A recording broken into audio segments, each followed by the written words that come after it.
ఇలాంటి కూర్చోబెట్టి మాట్లాడే వ్యక్తులతో నేనంటే వెళ్ళి సార్ ఆయన అరెస్ట్ చేయండి సార్, ఇంత దిగజారుడుగా మాట్లాడతాను. దానికి కథనాలు మళ్ళీ విశ్లేషకులు ఇప్పుడు చెప్పండి, ఇప్పుడు మనం ఏం జరిగి ఉండొచ్చు అంటారు. అది యాక్చువల్గా ఏం జరిగిందంటే అండి, ఆ రోజున ఢిల్లీలో మీకు గుర్తే ఉన్నట్టు పవన్ కళ్యాణ్ ఆ రోజున అక్కడి నుంచి హైదరాబాద్ వెళ్ళారు ఫ్లైట్లో, వారిని కలవటం జరిగింది. ఆ జరిగిన 32 నిమిషాలు 29 నిమిషాల 34 సెకండ్లలో 4 నిమిషం 32 సెకండ్లో ఇది లేవనెత్తారంట. ఆయన 6 నిమిషాల మటుకు లేదు దీన్ని ఖండించారు. ఇంత గొప్పగా చెప్తారు మహాన్మాన్. వీళ్ళందరూ కింద కూర్చున్నాను చెప్పండి. ఓకే ఓకే ఓకే అండి. దే నేను మనోహర్ గారికి చెప్పను నేనేం మాట్లాడాను, ఆయనకేం తెలుస్తుంది. ఏం మాట్లాడతాం నిజంగా ఆ స్థాయి వ్యక్తులు ఏం మాట్లాడతాం అంటే నేను కోర్టులు చెప్పాలండి. ఈ దేశ ప్రధాన న్యాయమూర్తులకి ఒక మాజీ ముఖ్యమంత్రి ఇన్ని కేసులు పెట్టాడు అని నేను చెప్పాలా? ఆంధ్రప్రదేశ్ హైకోర్టు న్యాయమూర్తులకి నేను చెప్పాలా? వాళ్ళకి తెలియదా? సిబిఐ కోర్టులకి నేను చెప్పాలా? వాళ్ళకి తెలియదా? ఎవరు దోషులో ఏం చేస్తున్నారో తెలియదా? ఆగమ్మ విను.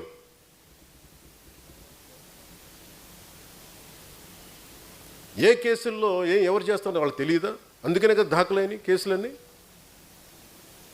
వీళ్ళకి మేము చెప్పాలా? అవమానం చేసినట్టుగా నిజంగా ఈ టీవీ సంస్థలు కానీ ఇలాంటి చేసే సంస్థలు నిజంగా ప్రజా సమస్యల గురించి మీరు ఎప్పుడన్నా మాట్లాడారా? ఇంత కలుషితం అవుతుంది, దీనివల్ల ప్రజలకు ఇంత ఆరోగ్యాలు పోయినాయి, అవి మాట్లాడరు మీరు. ఎంతసేపు ఎదవ చండాలపు రంకులు బొంకులు తప్ప మీరు మాట్లాడేది. చిన్నప్పుడు మేము ఏదో మ్యాగజైన్ గుర్తులేదు నాకు, ఏదో పేపర్ తెలుగు ఆంధ్రప్రభ అని తెలియదు, దాంట్లో ఫాలాక్షన్ డైరీ అని ఒకటి ఉండేది చిన్నప్పుడు. ఎప్పుడు చూడు దాంట్లో మొత్తం చూస్తే వాడు రంకులు మాకు అనిపించింది. మేము చదువుతుంది మా అమ్మ తిట్టేది, ఇదేంటో ఈ ఛానల్ని చందమంతో పాటు అది కూడా చదివాడు అని నాకు అనిపించేది. అట్లాగే మేము ఏదైనా చూద్దామంటే ప్రజలకి విఘ్నత కలిగించే మాటలు మాట్లాడతారా? విజ్ఞానం కలిగించే మాటలు చెప్తారు. ఎందుకంటే దానివల్ల ఓట్లు పడవు. పవన్ కళ్యాణ్ అని ఎవరిని తిడితే, పవన్ కళ్యాణ్ అని అమిత్ షా గారు కూర్చోబెట్టి ఒక కథనం కలిగితే చూస్తారు. నిజంగా మీరు వెళ్ళి కూర్చోబెట్టి ఎంత సమస్యలు ఉన్నాయి, 32,000 మంది ఆ రోజున మనకి గత ప్రభుత్వంలో వెళ్ళిపోయారు. నేను చెప్తే అందరూ అపహాస్యం చేశారు, నన్ను కేసులు పెట్టారు. మరి అదే హోంశాఖ కూర్చోబెట్టి పార్లమెంట్లో చెప్పింది, మరి డేటా రిలీజ్ చేసింది. ఆ రిలీజ్ చేసినప్పుడు వీటి గురించి ఎవరు మాట్లాడరు. ఈ చండాలపు రంకులు బొంకులు ఈ చండాలం తప్ప ఏ రోజున బాధ్యతగా కూర్చోబెట్టి మాట్లాడారా? ఇది దీని మీద మీరు యుద్ధం చేయాలి. ఉద్యమీలు కానీ సాధక్స్ కానీ మీరు గట్టిగా మాట్లాడాలి. ఇటువంటి మీద ఎవరు ఏం చేస్తాం మాకెందుకు, ఎవరి వ్యక్తిగత జీవితం మీరు ఏం చేస్తా నాకు నేను ఎప్పుడు మాట్లాడాను. మన ఎమ్మెల్యేస్ కూడా ఇదే చెప్పారు. మేము నలిగి ఇక్కడ దాకా వస్తే మీ పర్సనల్ కాంటాక్ట్ తోటి మీరు దిగజార్చగానే చేసించాలని అభ్యర్థించాను అందరూ. 14 సంవత్సరాలు మా వాళ్ళు రోడ్ల మీద పడి నలిగి కేసులు పెట్టించుకుని వస్తే మీరు తక్కువ ఎమ్మెల్యేలు అయిపోయి మీరు కూర్చొని దిగజార్చకండి. ఇంకా చాలా మీరు కూర్చోబెట్టి మీరు ఇద్దరికి నమస్కారం పెడతానని చెప్పాను. ఇద్దరికి ఏపీ పాలిటిక్స్ గురించి మాట్లాడాలి అంటే నేను పదే ఆలోచిస్తాను. ఏపీ పాలిటిక్స్ గురించి ఒక వీడియో చేయాలి అంటే చాలాసార్లు ఆలోచిస్తాను. ఇది నిజంగా చెయ్యాలి, తప్పదు చెయ్యక అంటేనే చేస్తున్నా. ఎందుకంటే ఇదే పరిస్థితి. ఏదైనా సరే వాస్తవం చెప్పాలి అంటే అక్కడ స్వీకరించడానికి రెడీగా ఉండరు. తెలంగాణలో లాగా కాదు. ఏపీలో ఉండేవి 2 పార్టీలు. ఉంటే నువ్వు అక్కడుండు, లేకపోతే ఇక్కడుండు. ఉంటే నువ్వు అక్కడుంటావు, లేకపోతే ఇక్కడుంటావు. నువ్వు న్యూట్రల్గా ఉంటావు అని చెప్పి ఎవరు నమ్మరు. అక్కడ అంత దారుణమైన పరిస్థితుల్లోకి మీడియా దిగజారింది. కాబట్టి వీళ్ళు న్యూట్రల్గా ఉండే జర్నలిస్టులు అనడానికి కూడా వాళ్ళు రియలైజ్ అవ్వలేకపోతున్నారు. వీళ్ళు న్యూట్రల్గా ఉంటారు, వీళ్ళు వాస్తవాలు చెప్తున్నారు, దాని నుంచి మనం ఏదైనా తీసుకోగలిగితే తీసుకుందాము, ఫీడ్బ్యాక్ కింద తీసుకుందాము అంటే కూడా వాళ్ళు డైజెస్ట్ చేసుకోలేకపోతున్నారు. వాళ్ళ దృష్టిలో అందరూ కూడా అమ్ముడుపోయిన జర్నలిస్టులే. నిజంగా వాళ్ళు అమ్ముడుపోయిన జర్నలిస్టులు అని చెప్పి భావించరేమో కానీ అట్లాంటి ప్రచారం అయితే చేస్తారు. ఎందుకు చేస్తారు, ఎందుకు భావించరు అంటే అధికారం వాళ్ళ చేతిలో ఉంటుంది. ఎవరి ఫోన్ నెంబర్ అయినా వాళ్ళ దగ్గర ఉంటుంది.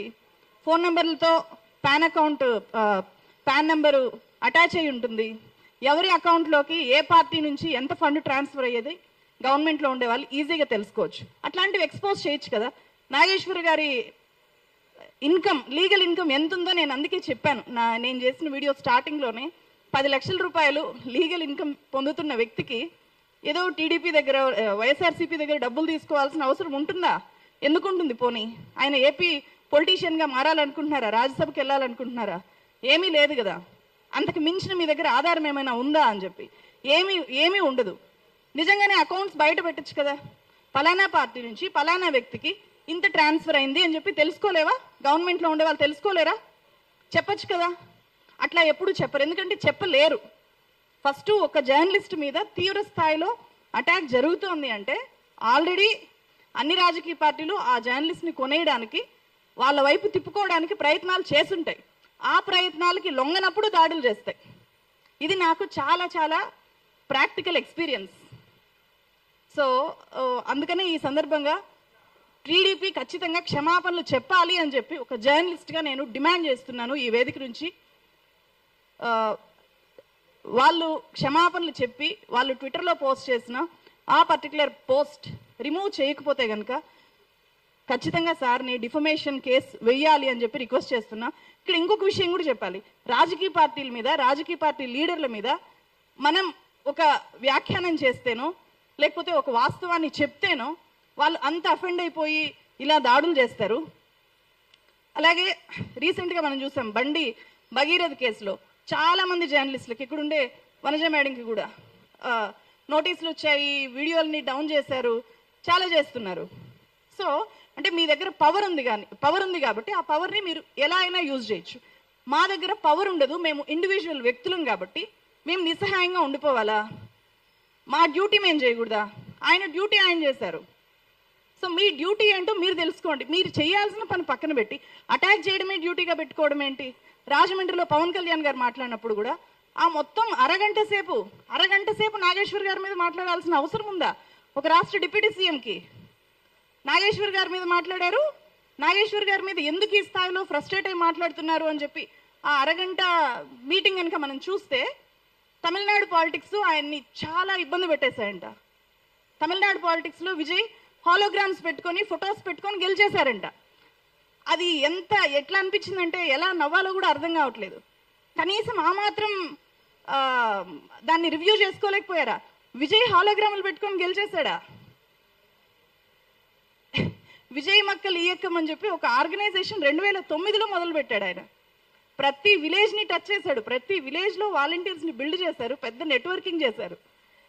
అసలు వాస్తవాల్ని పక్కన పెట్టేసి హాలోగ్రాములు పెట్టుకొని గెలిచేశాడు. నేను కూడా హాలోగ్రాములు పెట్టుకొని ఉండుంటే రోడ్ల మీదకి రాకుండా గెలిచిపోయేవాన్నేమో, ముఖ్యమంత్రి అయిపోయేవాన్నేమో అనే ఫ్రస్ట్రేషను కనిపించింది. దాన్ని కవర్ చేసుకోవడానికి, అంటే వాళ్ళ పార్టీలో వాళ్ళు కూడా అలా ఫీల్ అవుతున్నారంట. దాన్ని డైవర్ట్ చేయడానికి ఏమైనా ప్రొఫెసర్ నాగేశ్వర్ గారి ఇష్యూని వాళ్ళు ముందు పెట్టి వాళ్ళ విత్ ఇన్ ద పార్టీని ఒక యాక్టివేట్ చేయడానికి ఎప్పుడు ఒక్కొక్క మూమెంట్ కావాలి కదా. సో ప్రజా సమస్యల మీద మూమెంట్ చేయలేరు కాబట్టి ఇలాంటి ఒక ఇష్యూని ఏమైనా తీసుకున్నారేమో అని కూడా అనిపించింది నాకు. Thank you so much. Thank you.